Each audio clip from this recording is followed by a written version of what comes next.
Hi friends, welcome back to my channel Ammu kitchen. ఈ వీడియోలో వచ్చి మీకు జ్వరం కానీ జలుబు కానీ ఏమన్నా పోవాలి అంటే మిరియాల చారు తాగండి అంటుంటారు కదా పెద్దలు. వచ్చేసేసి మిరియాలకు కావాల్సిన పదార్థాలు ముందుగా చూద్దాము.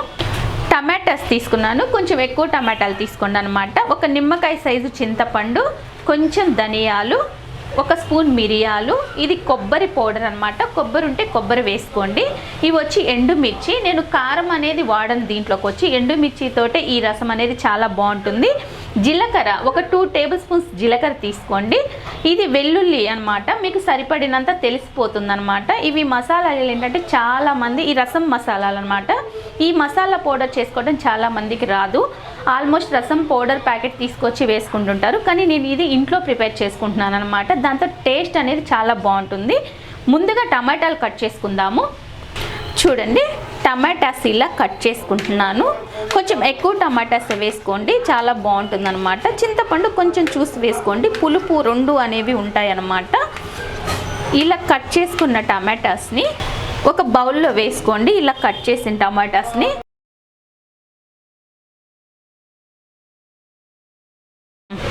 చూడండి, ఇలా కట్ చేసుకున్నాను కదా టమాటోస్ని. చింతపండు చూడండి, ఇత్తనాలు లేకుండా ఇలా వేసుకోండి అనమాట. ఇలా వేసుకున్నాక దీంట్లో కొంచెం సాల్ట్ యాడ్ చేసుకోండి, సరిపడినంత సాల్ట్. తర్వాత మళ్ళీ కావాలంటే వేసుకోవచ్చు. అలాగే కొంచెం పసుపు.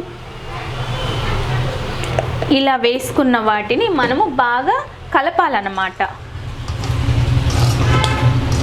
ఇలా బాగా కలిపి పిసకాలి. ఇలా ఉంది కదా, దీన్ని ఇలా మ్యాష్ చేసుకుంటుండాలి. ఇలా మ్యాష్ చేసుకుంటే దీంట్లో నుంచి జ్యూస్ అనేది వస్తుందన్నమాట. చూడండి, మనం రసం పిండుకున్నాం కదా, ఇది అనేది మనం ఏంటంటే దీంట్లో పొట్టు అనేది ఏం లేకుండా రసం పిండి చేత్తో జల్లెడ కట్టుకోవాలన్నమాట. ఆల్మోస్ట్ చాలామంది మిక్సీ జార్లో వేస్తే పేస్ట్ అయిపోతుంది. నేను అలా కాకుండా ఇలా చేసుకున్నాను అనమాట.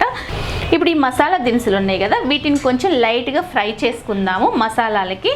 చూడండి, ధనియాలు, మిరియాలు, ధనియాలు రెండు కలిపి వేసాను. ఎండుమిర్చి, జీలకర్ర, ఇవన్నీ కొంచెం లైట్గా వేగనిద్దామన్నమాట. ఇవి కొంచెం లైట్గా వేయించుకుందాము. మిరియాలు అనేది ఏంటంటే చిన్నపిల్లలకి జలుబున్నా పెద్దవాళ్ళకున్న ఆ ఘాటుతో కొంచెం నెమ్ముని తీసేస్తుంది అన్నమాట. ఈ మిరియాల ఘాటుతోనే రసం అనేది చాలా బాగుంటుంది. ఈ ఎండుమిర్చిని కూడా మనం కారం బదులు ఎండుమిర్చి వేస్తున్నాను. ఇవి కొంచెం లైట్గా వేగే వరకు సన్న మంట మీద పెట్టుకుందాము.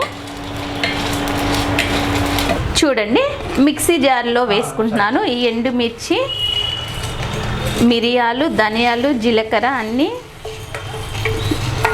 వేసేసుకుంటున్నాను. ఆల్మోస్ట్ దీన్ని ఏంటంటే రోట్లో దంచుకుంటే చాలా టేస్ట్ ఉంటుంది అనమాట. రోల్ లేదు నా దగ్గర కాబట్టి మిక్సీకి వేసుకుంటున్నాను. దీనిలో వచ్చేసేసి వెల్లుల్లిపాయలు, కొబ్బరి పౌడర్ వేసాను కదా. ఇప్పుడు పచ్చి కరివేపాకు. రసం టేస్ట్ అనేది కూడా ఈ కరివేపాకు మిరియాలతోటే వస్తుందన్నమాట. చాలా ఈజీ ప్రాసెస్లో చెప్తున్నాను మీకు. దీన్ని ఇప్పుడు పౌడర్ చేసుకుంటాను. చూడండి, నేను అన్ని పౌడర్ పట్టేసుకున్నాను. ఇలా కచ్చా పచ్చిగా పట్టుకోవాలన్నమాట, మంచి సువాసన అనేది వస్తుంది. చూడండి, నేను ఒక గిన్నె పెట్టుకున్నాను. దాంట్లో సరిపడినంత ఆయిల్ వేసుకుంటున్నాను. రసానికి ఎక్కువ ఆయిల్ పట్టదనమాట. ఇప్పుడు ఆయిల్ హీట్ అవుతుంది. ఆయిల్ హీట్ అయ్యే ముందు ఎండుమిర్చి ఉన్నాయి కదండి, ఎండుమిర్చి ఆల్రెడీ మనం మిక్సీలో వేసాము, కానీ దీంట్లో కూడా వేయాలన్నమాట ఎండుమిర్చి. చూడండి, ఎండుమిర్చి వేసాను. ఇంకేమీ వేయొద్దు దీంట్లో. ఎండుమిర్చి కొంచెం వేగాలన్నమాట. ఇప్పుడు ఎండుమిర్చి ఉన్నాయి కదా, వీటిని కొంచెం బాగా మాడనిచ్చేలాగా ఉండాలి మనకి. ఇప్పుడు కొంచెం జీలకర్ర. చూడండి, ఒక స్పూన్ జీలకర్ర అనమాట. జీలకర్ర యాడ్ చేశాను. ఆల్రెడీ ఇందాక మనం పొడిలో వేసుకున్నాం కదా, అయినా సరే కొంచెం జీలకర్ర వేసుకోవాలి. ఇప్పుడు వచ్చేసేసి నేను రసం పోస్తున్నాను.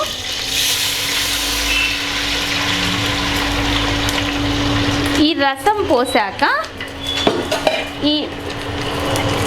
ఈ ఎండుమిర్చి ఉన్నాయి కదా, ఈ ఎండుమిర్చిని ఇలా స్మాష్ చేయాలన్నమాట. ఎందుకు అంటే స్పైసీ కావాలి కదా మనకి. ఆల్రెడీ మిక్సీలో వేసుకున్నాము, అయినా సరే ఈ టేస్ట్ వేరేగా ఉంటుంది. ఇలా బాగా స్మాష్ చేయాలి ఎండుమిర్చిని, అప్పుడు ఈ స్పైసీ అనేది కారం వాటికి తగులుతుందన్నమాట. చూడండి, రసం రెడీ అవుతున్నాయి. నేను ఎండుమిర్చిని బాగా స్మాష్ చేశాను హ్యాండ్ తోటి అనమాట. ఆల్రెడీ మనం మసాలాలో కూడా వేసాం కదా, స్పైసీ అనేది ఇలా కూడా ఉండాలన్నమాట, అప్పుడు ఇది బాగుంటుంది తినడానికి. ఇప్పుడు దీనిలో వచ్చేసేసి కరివేపాకు కూడా వేస్తున్నాను. పొడిలో వేసాము కానీ మళ్ళీ కూడా కరివేపాకు వేస్తున్నాను. కానీ దీన్ని ఇలా కాడలతో వేయండి, కరివేపాకు ఎప్పుడైనా బాగుంటుందన్నమాట. చాలామంది కాడలతో వేసుకోరు, ఆ కాడలతో వేసిన వల్ల ఏంటంటే మంచి స్మెల్ అనేది వస్తుందన్నమాట. నేను ఇప్పుడు దీన్ని బాగా మరగనిద్దాం, ఒక 5 మినిట్స్ బాగా తెరలాలి. చూడండి రసం ఎలా బాగా మరుగుతున్నాయో. ఈ మరిగేటప్పుడే మనం ఇందాక మసాలా చేసుకున్నాం కదా, ఆ మసాలా పౌడర్ యాడ్ చేస్తున్నాను చూడండి. ఇవి యాడ్ చేసినాక మూత పెట్టేసుకుందాము ఒక 2 మినిట్స్. ఆ వాసన కలపొద్దు అనమాట, కలిపితే ఆ స్మెల్ అనేది బాగుండదు. చూడండి అదే మరిగిపోతుంది లోపల. చూడండి ఇవి బాగా మరుగుతున్నాయి కదా, ఇప్పుడు కొంచెం షుగర్ వేస్తున్నాయి, ఎక్కువ వేయొద్దు అనమాట. షుగర్ ఎందుకు వేస్తానంటే వగరు అనేది ఉంటుంది, ఆ వగరు పోవటానికి షుగర్ యాడ్ చేస్తాం. ప్రతి కర్రీలో అలాగే వేసుకుంటాము. చూడండి ఇవి రెడీ అయిపోయిందనమాట. దీన్ని ఇలా రైస్లోకి సర్వ్ చేసుకొని తినేయటమే. చూసారుగా ఫ్రెండ్స్, నా వీడియో కనుక మీకు నచ్చినట్లయితే లైక్ చేయండి, షేర్ చేయండి, సబ్స్క్రైబ్ చేసుకోండి.